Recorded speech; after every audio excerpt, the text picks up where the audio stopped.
and then find other people they just want more out of life. Right. That's really all it is. They Yeah. just want more. They don't know what they want. They just want more than what they have. They just haven't quite figured out how to get it.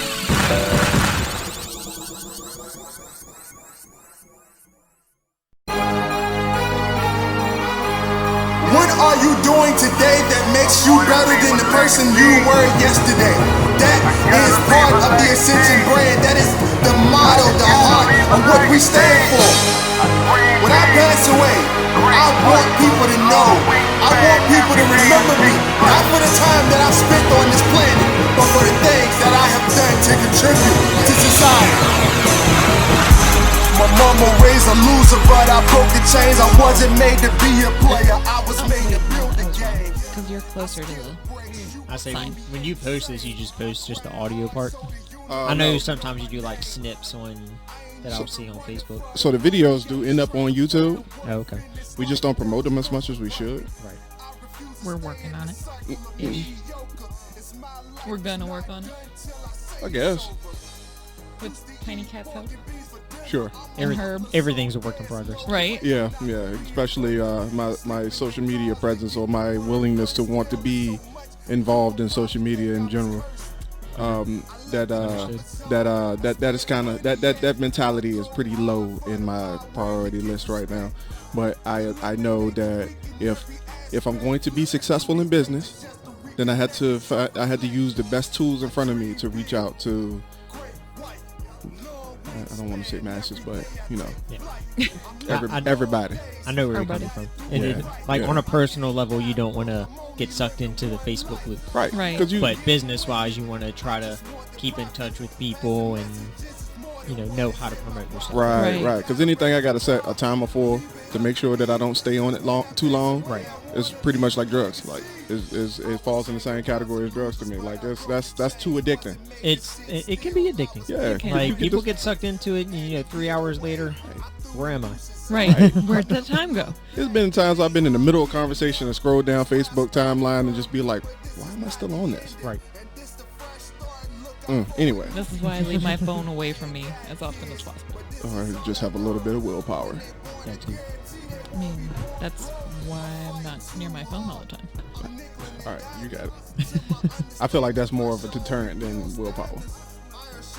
Because it says if I have my phone near me, then I'm going to surf Facebook or Pinterest for unnecessary amounts of time. Hey, whatever keeps you away from it.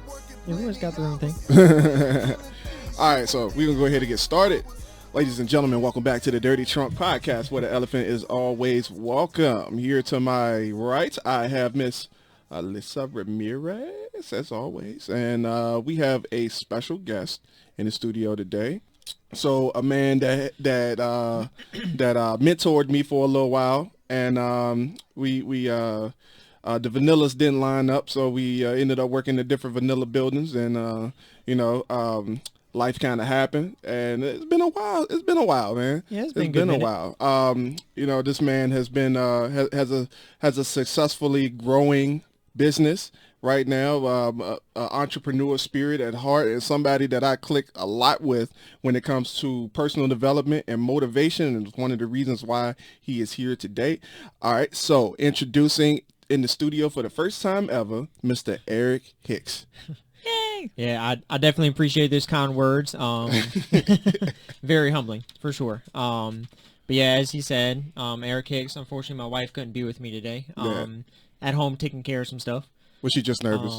Just the idea of it? No, she wasn't nervous. No, trust me, she would have been perfect for this kind of setting. You know, really? Because There's always next time. Yeah, no, absolutely. Yeah, we can always, try to get together and, do this again. Right. But she can be a very blunt person and just says things how they are. That's perfect. Yeah, absolutely. That's why I was, hoping that she could be here today, but things happen. Life happens.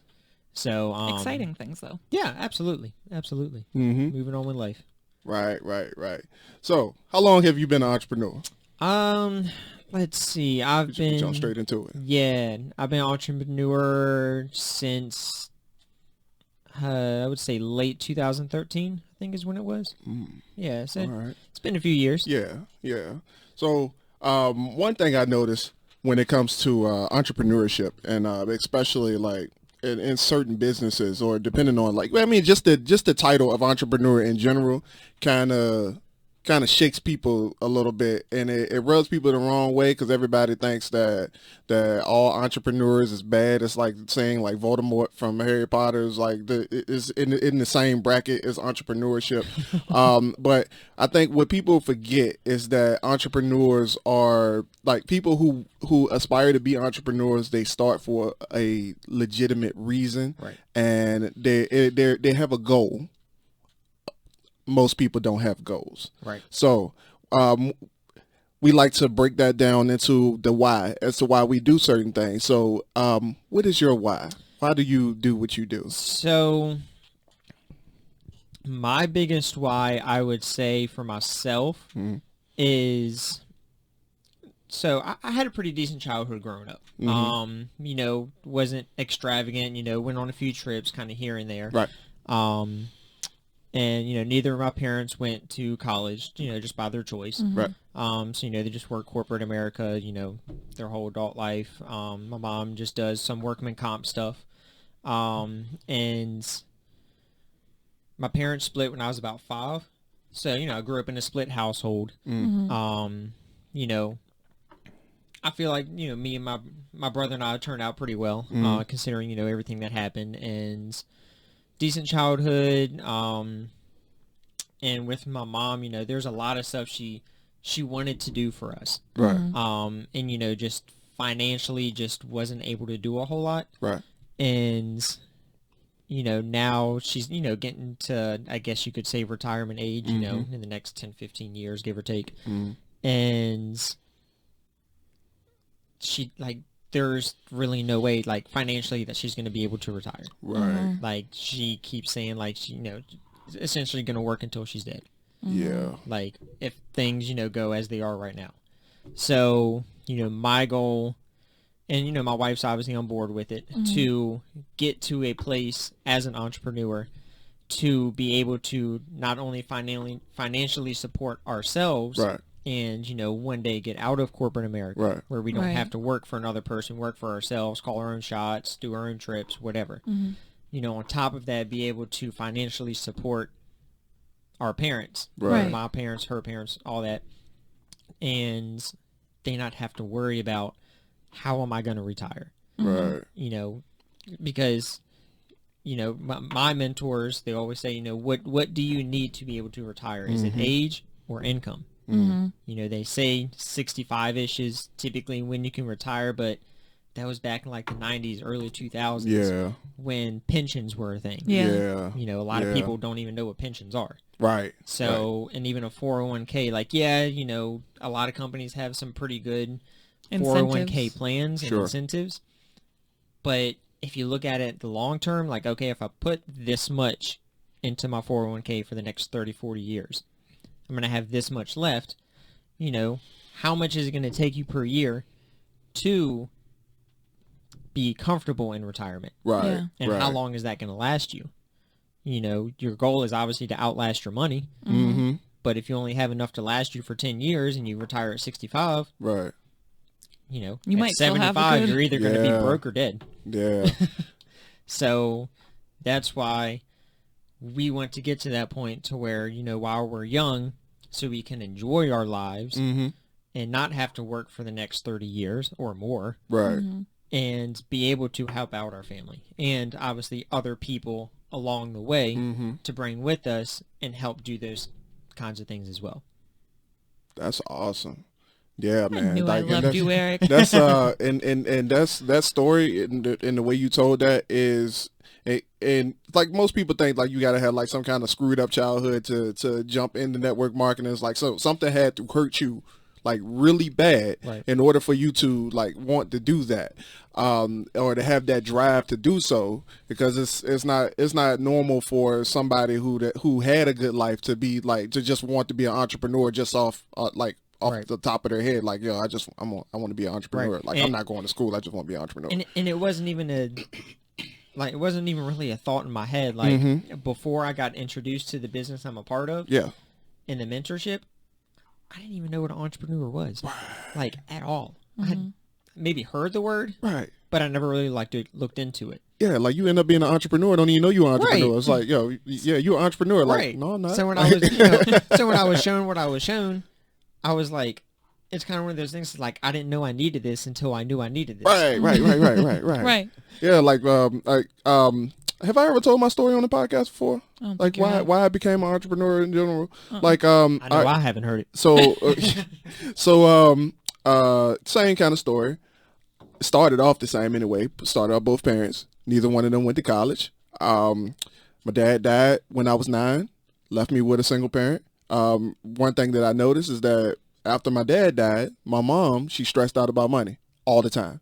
Every single day, every single week, she stressed out about money. What am I going to do about money? What am I going to do about this bill? What am I going to do about that bill? And like every single Sunday, I would see her sitting at her kitchen table with her head in her hands, shaking her head and huffing and puffing, with her glasses at the tip of her nose, looking at her checkbook like, how am I going to make this work?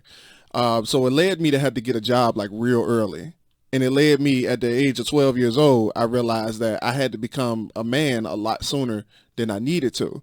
So eventually that desire to not feel what I felt growing up and having to be robbed in my childhood, because I couldn't do the things that some of my friends were doing. Like they were just like relaxing, chilling, like enjoying the pool and enjoying summertime. But in summertime, Just that being was the kids. right. Yeah. Like in summertime, that's when I was working the most hours. Right. And it started off me just because I noticed that my mom wasn't able to buy me school clothes like I wanted. So I started working to pay for shoes and clothes and stuff and school supplies and stuff like that. But then like as time progressed, I realized that now I have bills. She gave me my car, my first car at 16. I ended up having to pay for the gas in it. I ended up having to pay for the insurance on it and things like that. So I've always been working, but I've never had the desire to get out of the rat race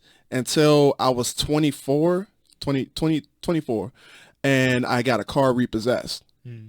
And the pain of leaving your house and looking out into the driveway and realizing that the car that you're about to get in to go to work is missing, and you know that you didn't pay the bill for it, and like that thought and the struggle that it took for me to get it back is what triggered me.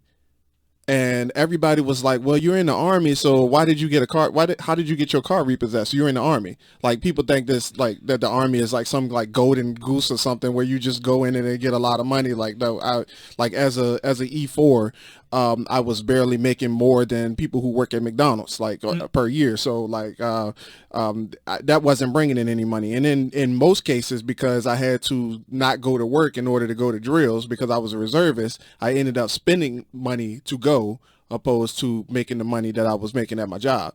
So that was the catalyst to like have me sit back and think like there has to be a better way. Right. So I got on Google, wonderful Dr. Google, and I searched up how to make, and as soon as I seen how to make, I seen how to make $1 million, how to make money online, how to make your network, how to make a net worth. And I was like, it's like Google was reading your mind. Right. new tab. I'm looking through all of those. Right. And that's when I found my first company, and I was like, oh, seeing the videos.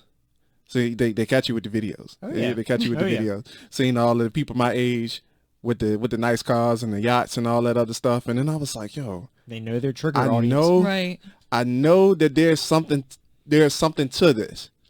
But it's something to this. Like I got to know what's going on. Like, yo, I see all that, but what work I got to do to get there? Right. Where is the work at? Tell me the hard part. I reached out to somebody that was in like a part of that, and they was like, they told me all of the perks that I could get, like trying to hard sell me. I'm like, dude, the hard sell is done. I need you to tell me what I need to do to get there before I get involved. Let me know so I can hit the ground running. Lay out the blueprint. Right, because I'm a analysis paralysis kind of person. I spent 3 months looking at that, and I realized that cost me more money than I should have if I had started when I started looking at it. But Right. yeah, that's how I got started, man. It's just everything kind of led up to this, and yeah, like I'll get to how I ended up finding my passion in a few minutes, because you were there the moment where I realized that you might not know it, but you were definitely sitting right next to me when I realized, like, look, Joe, you need to realize your passion and go for that. So we'll get to that in a second. All right, I look forward to that. So we had Denzel on the podcast a few weeks ago. We had do you listen to the Dirty Trunk podcast? I haven't yet, no. Okay, well, this is most people think it's a political thing because our mascot is the elephant, Right. But it's just Yeah, because I kind of knew the background where like y'all just kind of talk about whatever and just kind of let it all out. In a sense. In a sense, I guess you could say, but it's been more of a motivational, inspirational kind of podcast, Right. And that's one the big reason why you here today, because I try to keep the conversation going where like I get inspired. Gotcha. And I like to have people around me that actually motivate me, and so I don't necessarily have to keep pouring out into everybody. I can actually have somebody pouring in. You can't pour if you're not filled up. Right. So yeah, like we had Denzel on the podcast recently, and we talked about Mr. Costanza. Okay. Yeah. Good mutual friend of ours. Yeah. Shout out to Mr. Costanza, man. Changed my life with one conversation. Literally one conversation. I've seen that happen a lot with him. Mm-hmm. Like, I mean, obviously, I was one of those people. Right. I didn't know I needed it until he showed me that I needed it. So yeah, I know exactly what you're talking about with that. Yeah. So are you still working with him? Absolutely. That's a good man. Yeah. That's a good man. One thing that I've noticed, I want to ask you this. Do you have a lot of friends in your business? Yeah, I've got a few. Because one thing I noticed, like when you get friends in the business, like it's hard to keep like friends that have the mutual that same I guess you could say same career, I guess you could say. Right. It's hard to keep the friends because like what I've noticed is that everybody is always trying to sell something.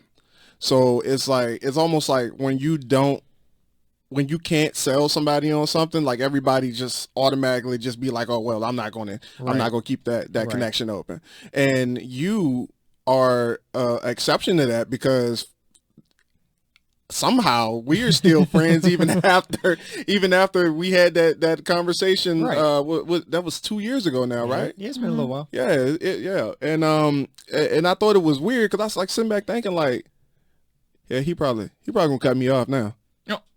Oh. That didn't happen. That never happened. No. So tell me, I want you to explain in your words like the importance of keeping open relationships. Yeah, I mean, obviously, like with you, for instance, like obviously while like you connected with some things that obviously Mr. Costanzo, all of us had talked about, right? It just didn't necessarily line up, whether it just was something you just felt like you didn't want to do, or it just didn't line up at that point in time in your life, right? And we get that, just because the stars don't align. And it's like, this is a perfect fit. This is exactly what I was looking for. Right. If it doesn't work out, it's okay. Like, Right. we can still stay connected. I like to keep, open relationships with people that have similar mindsets. You have similar goals of where you want to be, Right. because an entrepreneur is an entrepreneur, no matter what kind of business you're looking to do or that you're doing. Right. Right. Your end game is usually the same. Right. You want to get out of the regular 9-to-5 grind. You want to just call your own shots. Do whatever you want. You just obviously want to find people with those similar mindsets to bring along with you and help teach them what you've learned and who you've learned it from, so that way they can have the same things. So keeping those open relationships, later down the road, again, timing may not have been right 2 years ago for someone. You get back in touch with them 2 years later, Right. like, hey, remember that thing that we talked about? Would you like to revisit it? Right. and then maybe be like, okay, yeah, I'm in a better place in life. Let's go ahead and kind of re-talk some things out, see where it goes. Yeah. And that could be that. Exactly. Networking is important. And keeping your network open and keeping your pipeline full. Absolutely. For the most part. Definitely keeping your pipeline full is important. Yeah. Yeah. Right. Yeah. Without giving too much, without giving too much. Let the people know what you do for a living. How do you help people? So it's amazing. Right. Yeah, I'm trying to figure like how to word it. So my wife and I are connected with some entrepreneurs, and we through that are part of a mentorship program that help teach us, things like how to get your finances together, putting a budget together. A lot of people don't know how to budget. They've just never been shown. Right. So that's one of the first things that we try to teach people is how to properly budget, with your current job before you even start getting into business, if that's something you want to do.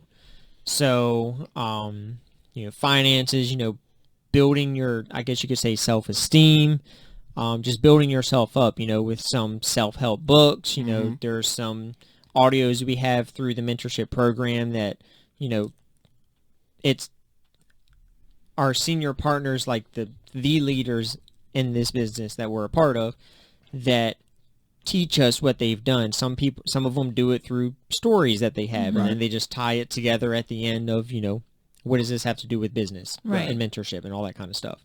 So we learn these things so that we can then find other people they just want more out of life. Right. That's really all it is. They just want more. They don't know what they want. They just want more than what they have. They just haven't quite figured out how to get it. Right. So we find those people just out of just basic conversations, just, out and about, grocery shopping, doing whatever. Just strike up conversations with people. Obviously, it's a little bit different now that we have to wear a mask. Right. So whether, regardless of how you feel about the whole mask thing. Yeah. It's obviously a little bit different right now. But just strike up conversations with people. Find out if they have some kind of mindset or there's some kind of drive to do more with life. Right. So if it ends up getting to that point in conversation, we just tell people, hey, look, we love to keep an open network with people. You seem to have some same mindsets that me and my mentors have that I told you about, if that came up in conversation. Right. And like, hey, exchange contact information, let's stay in touch, right. And, see where it goes. Yeah. Exactly. So, never hurts to ask. Exactly. Yeah, because, again, you don't know if, obviously everyone has different religious beliefs, but you don't know if someone was on their knees the night before or that morning. Praying for you like to come. Asking for something. Like, I don't know what it is that I need. I just need something or someone to come my way and to just help me get me out of this rut that I'm in. Right. Yeah, that's perfect, man. And of course you're in a business that is based off of pretty much storytelling. Right. Absolutely. And the years that I was involved with the business, I heard like countless of stories that brought me to tears. And I'm not an easy man to move to tears. I just want to go ahead and put that out there. It's not like I'm out here boo-hooing and stuff every Sunday. Hey, I'm right there with you. But tell me, based off of your experience, what is the most moving story that you've heard, like success story in your business? Man, that is a tough one. Because there's probably a lot of them anyway. Oh yeah, I mean, there's definitely a lot. Just, I mean, and like you said, I'm kind of the same way where it's like, it's hard to get me emotional in the sense of like crying. Yeah. Right. But I guess even like one of my personal mentors in the business, she grew up in a trailer home, single parent, with a single parent. And, she grew up, doing drugs and getting into the wrong crowd and all that kind of stuff. And she was at the point of essentially just wanting to end it all. And like I said earlier, talking to people, she hit her knees one night And at this time, she wasn't necessarily a Christian at that time. Yeah. She just knew that there was a God. Right. So she just got on her knees, prayed, and just asked for someone or something. And then very shortly after, I don't know what the time frame was off the top of my head, her then husband, contacted her and showed her the business, and she was just like, this is what I need. Mm-hmm. And of course, later down the road, they got married, until he unexpectedly passed in the early 2000s. Just unexpected heart attack. Wow. So she's obviously been a widow for a number of years. No children of her own, but helped kind of raise his children and grandkids from that. Yeah. So, and she's done kind of like what I was talking about with my mom, she's helped her mom a lot. Yeah. Like just paying off her car, just helping her financially, taking her on trips. They went to like the Daytona 500. That was something that they wanted to do. She's a big NASCAR fan. So, and that's the stuff that I want to do. Right. Is do things for my mom because she's done so much for me. And obviously things, for my dad. My dad is remarried. Yeah. But, do things with them. Like one of my passions is, they got me into snowboarding, which I enjoy doing from time to time. Right. Right. But I want to go out to like Colorado because I know that they have, from what I've heard, very good slopes out there. Someone at the table might be able to attest to that. Yep. With the real mountains. Right. not these little Massanutten Right. and little bunny hills that we got out here. So that's something I want to take my dad and my stepmom on is, a trip out there because, that's where the real stuff is Right. compared to what we have here. Yeah. We'll trade notes, Eric. Right. It's okay. All right. But yeah, it's just stuff like that. Just like paying it back. Like, Right. all my parents, parents, step parents, all of them have done so much for me and my siblings. Right. Right. And just be able to pay it back. Yeah. Just little, I say little things like that. Right. To them, it's a huge thing. Yeah. So so when I heard her story, my mentors, with where she came from, where she is now, because obviously she's now very successful in the business we're a part of. And she makes obviously very strong 6 figures just from the business. She's had multiple 6-figure months from, bonus checks and stuff. Right. Right. And just, I just want to do stuff like that. Yeah. And those are the kind of people that I'm learning from. And it's just how we were talking about earlier, like just having a blueprint of like, what do I need to do to get what you have? Right. You may not have the same exact results or the same steps, but everybody's different. Right. But we have a number of steps to follow that help get us to the results phase. Because successful people have successful people's habits. Exactly. Repeatable processes, all of that. Right. Yep, and duplicatable steps. Right. Yep. And that's what all of our senior partners looked at was like, what do successful people, whether in this business or just any other kind of business, what do these successful people do on a daily, weekly, monthly, yearly basis? And how can we tie that into what we do? Right, right. And help teach people that, hey, look, you just got started, but you can do the same things that we did, and you can get what we have. Right. It may take you 6 months. It may take you 6 years. It may take you 20 years. Everyone's different. Right. It's just on your effort to build yourself and your business of how long it takes. Right, right. It's weird because before you went into another little tangent about your why, and I allowed it. I wasn't going to stop you and break the conversation at that point because I was going to say something about of all the people that you could have talked about, you could have talked about like the most richest successful person, like riding around in the back of Rolls Royces and stuff like that. But you didn't. You picked somebody with a regular story, right? Not necessarily a regular story, but they came from something tragic. It's relatable, and and it's relatable. But you went off into talking about the how to duplicate what the successful people do. And it's funny that you like come across people, and it actually annoys me sometimes. It probably a little bit more than it should, because Jim Rohn always said that let people do what they do. Right. You can't control them. You can only control how you interact in situations and what you do in response to them. Don't even sign up for that class because you'll never get out of it. There's only two things that you can control: your attitude and your actions. Right. You can't control other people. And it bugs me sometimes because people will look at certain situations that other humans do. Other human beings do it. And they'll look at it and say, well, I'll never be able to do that. Right. But I'm like, somebody did it though. Right. Like, how did you come to the point where you just say, well, there's no way possible that I can do that, when there's another person, another human being that wake up and have 24 hours in a day that you have. You don't even ask what they did to get there. What's your take on that? So, like with people where it's like, oh, there's no one that's done that before. Mm-hmm. This is my story. There's no one that has that story.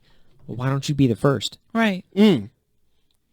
Which you probably ain't the first anyway, because it's not like you the first That's human. What I'm saying. Like, you may not have heard that story. There's probably someone out there that has been where you've been in some shape or form, and they've done something successful. They may not be, multi-millionaires living in a mansion, driving a Ferrari. Right. But they are successful in some shape or form.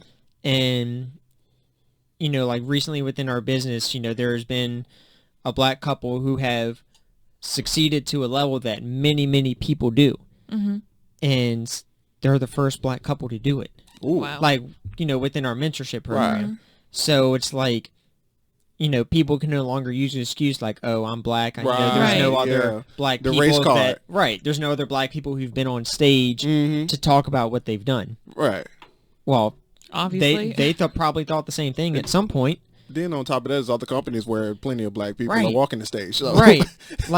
So whether it's race, sex, whatever, however you want to look at it, someone has done it. And no matter where you are or how bad you think things are for you, there is always someone out there who is worse off than you are. Right. So don't think that just because your circumstance, situation is holding you back. Right. The only thing that's holding you back is you. Right.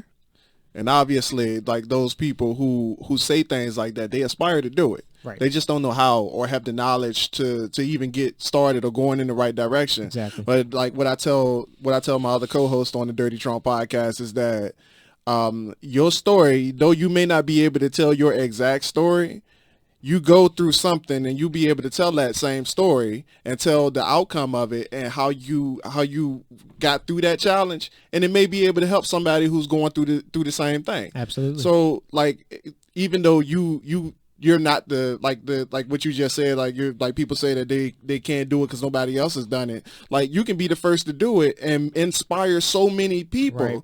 And I don't know if you ever heard of E.T. the Hip Hop Preacher. Here and there. Yeah, he spoke about people who do that, and he just straight up was like, "Yo, you selfish. You straight up selfish. God gave you a gift, and you didn't even try to nurture the gift and share the gift with anybody. You could have helped millions of people, hundreds of people, but you decided to just keep it to yourself." Right. Yep. I completely agree. Man, that brings us back to that shirt that you wearing. All things are possible. Yep. And that can mean multiple things to everyone, just, depending on what your beliefs are. But, everything is possible. Yep. It's only impossible because no one's done it. Yeah, I love it, man. I love it. So, you're back to the conversation about how I ended up finding my passion and realized what I needed to be doing in my life. Like I was saying, that you were there when that epiphany happened. There was a really, really hard shift in my mentality after talking to Mark for the second time. He asked me a question, and the question was, if money wasn't an issue, if you didn't have to work for money and you had all the freedom that you possibly wanted, what would that day look like? And I've never been asked that question. And at first, I didn't know how to answer it. And I don't even remember how I answered the question when he asked me. I probably like stumbled over my words like an idiot and just didn't even answer it. But it made me, like, he said something about your passion. And the only thing that I was thinking about every bit of that conversation after that I was just thinking about, how do I get to that day? Right. What do I do to get to that day? Right. And I didn't necessarily have the same skill set as everybody else, but I have a skill set. I should be nurturing that skill set. Right. And that's the day that I decided that the books that I was writing was more important to me than anything else. Yeah, I wanted time freedom.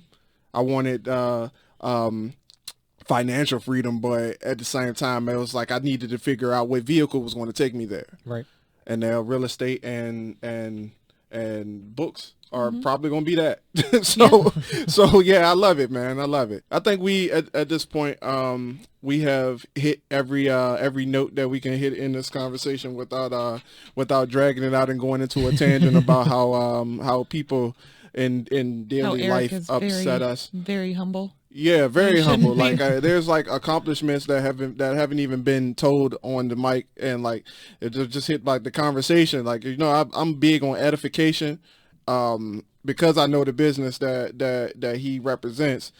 And I asked, just for the listening audience out there, I asked last night for a list of accolades that I can use for this edification.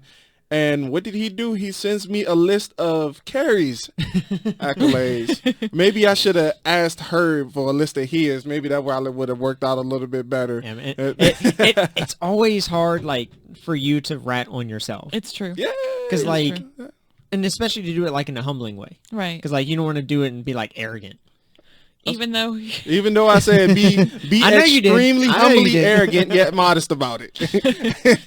but like I said, like growing up, like I understand. Yeah, I didn't do a whole lot. Right. Like I was a very lazy kid. I played video games. Like, I mean, I still enjoy them from time to time. Ain't nothing. But that's really all I did. So you ain't like one of the people that put like 82 hours in Breath of the Wild in the first week. Nah, I ain't that hardcore. Man, that brings me to like the time management issue. That's a big time management issue with people nowadays, especially like everybody using coronavirus as an excuse. Like the amount of people that I've seen on YouTube that said that they put 600 hours into what's the game? We got the game. We hardly put Animal Crossing. Yes. Animal Crossing. Never touched it. Yeah. Like, and Animal Crossing ain't like one of those games where it's like real life. It's like really chibi and like just really limited on what you can do. It's cool and all that, but I just can't imagine putting 600 hours into it. Like that's insane. And you think about what you could have done with those 600 hours. Right. Like, you give me those 600 hours. And, like, I don't do video games, social media, anything. And I put it towards growing my business. Right. Where would I be with those 600 hours? 600 hours. I'd probably be retired at this point. Hey. Right. Retired in the sense of corporate America. A real intentional 600 hours. Yeah. Like, for me, I think that would be, like, all the 12 books that I said I need to write. I'd probably be done with them. Right. Yeah. I would probably be focusing on the real estate side. Yeah. And I can't wait to do that. That excites me. That excites me. So, one more question before we wrap this thing up. What is your favorite business book? Now, I'm gonna ask you about mindset next. So think about business books. Right. I think it was the first book that I was given when I started a business. Which book is that? The Magic of Thinking Big. Ooh. Love that book. We had it on Audible. Do we? Yeah. Yeah. And I've recently been wanting to, but after I finish, what I'm doing of what I'm currently reading is I want to get back. And it's been a while since I've read that one again. Mm-hmm. So I want to get back into it and kind of, because, when you read something at one point and you revisit it, 6, 12, 24 months later, you're in a completely different spot mentally. So you're going to get things out of it that you probably didn't get the first time. Right. So that's why I want to revisit it and, see what I can pull from it. Right. But, and another one that ties into that is Think and Grow Rich. Think and Grow Rich. You know how many times I read Think and Grow Rich? Like, I think I'm on, like, number 6 now. Like, I just, like, when I just think and want something to listen to, I just turn that on in the car. Like, right. But in the key word in both of those book titles is think. A lot of people don't know how to think for themselves. So, you can't grow rich if you don't know how to think. Right. Yep. You can't think big if you don't know how to think. Right. You have goals and stuff you want to aspire to and try to do and try to accomplish. Right. But you can always dream bigger. Exactly. Your dream should be so big that it scares you. Yeah. If it doesn't scare you, you're not thinking big enough. Yes. Yes. Yes. Well, and like bouncing off of that, I mean, there's so many other people that are just like, yeah, I'll just follow whoever's dream. I'm not going to think for myself. They hear something, oh, that sounds really good. I should do something like that. And then it just ends up being copycat or something which kind of isn't necessarily a bad thing, but you need to kind of revise it to how it's going to fit you. So you can be like, yeah, I want to retire from corporate America. Right. But like, what do I want to do with that? What can I do after I hit that goal? Right. You see you're about to accomplish that goal. All right, cool. Let me set a new goal. Right. Just so that way when I reach my current one, I have something to keep going. Right. You should always be pushing yourself. Like when I first started doing self-development and I made a habit of doing self-development, I realized that the stuff that I was learning wasn't only based on like the businesses that I was growing. I could use it for work too. Right. Cause I read a book about positive mindsets. For whatever reason, I can't think of the name of the book. I have it in my on my bookshelf right now, and that helped me with my attitude about going to work. I read a book called Quitter. I haven't heard of that one. Yeah, it's a book called Quitter. I can't think of the name of the author. I have that in there too, and along with in conjunction with The Compound Effect by Darren Hardy. That's a good one. Those two books together allowed me to create the mindset of, if I'm going to be in corporate America, I'm going to make corporate America my... I don't know how you feel about cursing, so I didn't want to do it. Yeah, so... I said it don't bother me. So, yeah, like that's where I'm at right now. So, yeah. And how often do you read? Every day. Every day. I mean, even if it's just as little as 15 minutes, a chapter. Right. You got to figure out what's best for you to fit your, again, time management. Right. Whether you do it first thing in the morning, right before you go to bed. It's whatever fits for you. Right. If you can only do 15 minutes, hey, it's 15 more minutes than what you were doing. Right. And for those people who say that they don't want to read and they don't want to develop themselves, what do you say to those people? Because we address those people like every week on our podcast. Right. So like I'm curious to know what you're gonna say. I mean, honestly, I feel sorry for them. Yeah. Because like, I'm jealous of them, honestly. Why is that?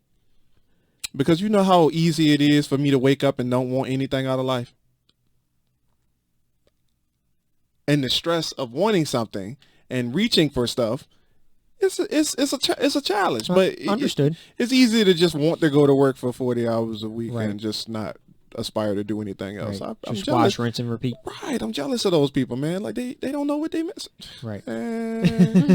Man. Yeah, I can see where you're coming from with that, but like, after, knowing what I know and seeing what I've seen and, who I've met through everything I've been through since becoming an entrepreneur, like, I feel sorry for them that they don't have that drive to want something better. Like, hey, if you want to work a job for the next 40, 50, 60, 70, 100 Upwards years, till you're dead, right. Like, power to you. That's cool. Like, I'm not going to judge you for what you want to do. Everyone has their own goals, aspirations, even if they don't know what they are. Yeah. Right. So, yeah, I just, I hope that everybody wants something out of life. And that they're willing to get with someone. And it's finding someone who is in life where you want to be. Like, they have a great marriage. They have a great relationship with their kids. They talk on a regular basis with everyone. Like, that's what you should want out of your life. In my personal opinion. That's a tricky situation because some people don't want those values. Like, they're not looking for the values, but most people think life is about getting and gaining stuff. Right. So we don't necessarily want to be like the person that has the good relationship where they've been married for 20 plus years. We want the nice car that such and such down the road got. So yeah, that's the thing. If it's stuff that you want, there's many different ways that you can go about doing that. Yeah. The whole real estate thing. Yeah, you can make great money with that. Yeah. And that can get you the things you want. But at the end of the day, like, all your time is getting put into doing that.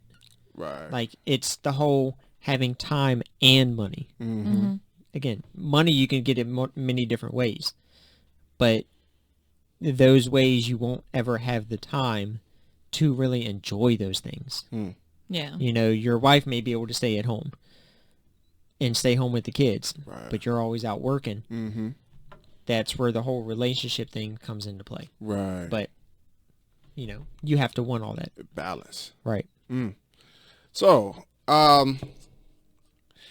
ladies and gentlemen, if you are a constant listener to the Dirty Trunk podcast, and you would understand that for the majority of the lifespan of this show, we have been focused on nothing but growth, positivity, and being a better person. That's what the Ascension brand is all about. That's why the green arrow is pointing up.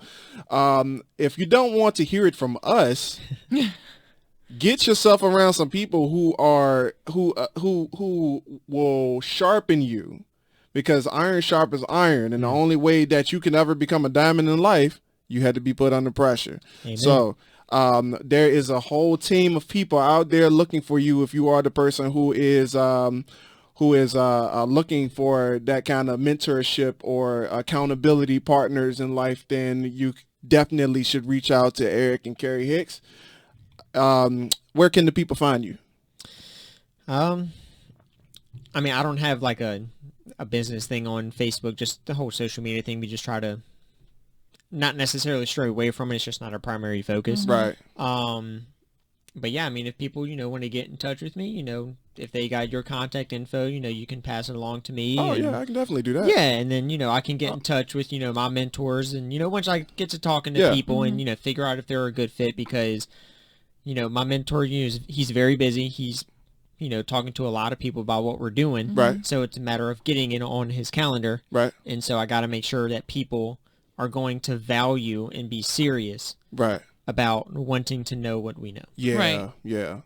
Yeah, because you vetted me for a while, and I didn't even know I was being vetted. Right. Yeah, I was like, how did I end up here? Right. I was like, I thought we were just having, like, sitting down having a good conversation over tea and stuff.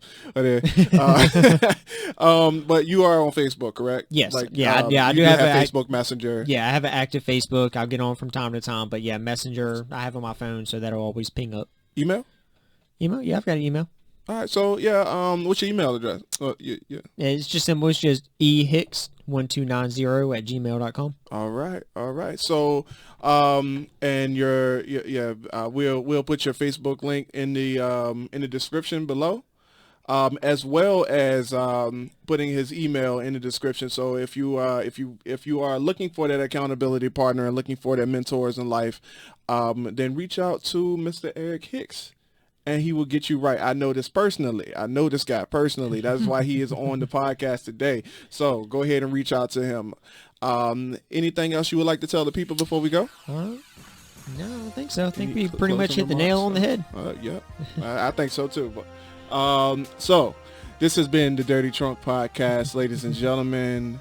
Thank you, Mr. Eric Hicks, for coming on. Thank you for inviting me. Hopefully this won't be the last time.